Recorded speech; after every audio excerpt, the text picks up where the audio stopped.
Assalamualaikum warahmatullahi wabarakatuh. Tabik pun masih bersama saya Andi Mutia Saputri, tentunya masih di Patriot Ainus TV yang akan menyajikan berita-berita terkini, aktual, berimbang, dan terpercaya. Berikut berita-berita dari kami. Akibat intensitas curah hujan yang tinggi dalam beberapa hari ini dan puncaknya diperkirakan malam ini pukul 07.30 sepanjang jalan lingkar di Kota Palopo, banyak tenda-tenda pedagang yang roboh akibat angin kencang, terutama di jalan lingkar Tanjung Ringgit, Kelurahan Balandai, Kecamatan Wara Timur, Kota Palopo, Sulawesi Selatan.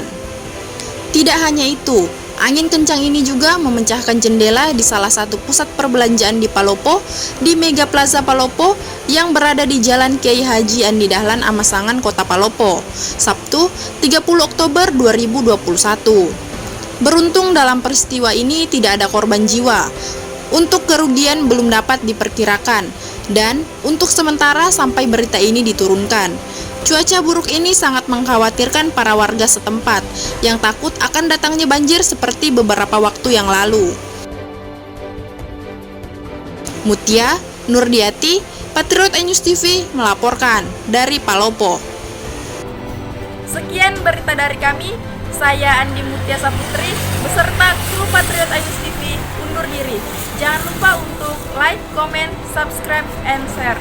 Wassalamualaikum warahmatullahi wabarakatuh.